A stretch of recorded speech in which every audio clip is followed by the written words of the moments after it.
ស្រុកកំពុងរមាន11ឃុំឃុំថ្នោតខណ្ឌព្រំទាំងយុទ្ធជនខ្មែរសំឡេងដួងចិត្តនឹកឥតខ្នន់គ្នាផ្លូវថ្មីមួយខ្សែអគិរោងចក្រឃុំស្វាយតាជានឃុំខ្សែតរូបស្វាហេថារចនាសម្ព័ន្ធបនដាក់មន្ទីរពេទ្យសាលាវត្តវាជួបផ្ទះ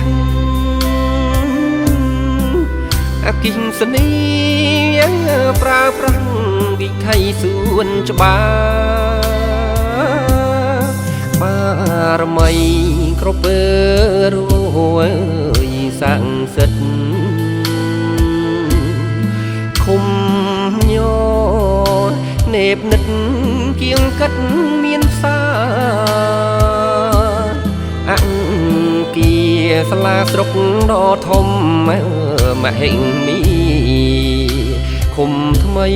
ច្រកទ្វារមិត្តភាពអង្គភិវឌ្ឍអោឃុំសំយោងនឹងបនទីក្រាំងប្រឡាយស្រែប្រាំងទ្វារទឹកខ្វែងខ្វាត់រាជមន្ទីរព្រៃធំប្រែផ្លាស់មុខមាត់ព្រះពន្លាវិវត្តបានសុខសាន្ត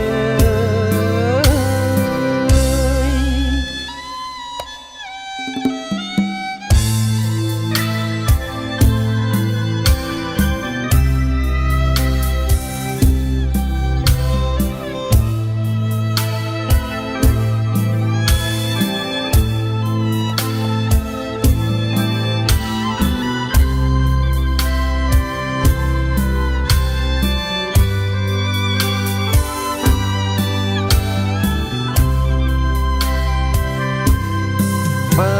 រមីគ្រប់ពើរួយស័ក្តិសិទ្ធិ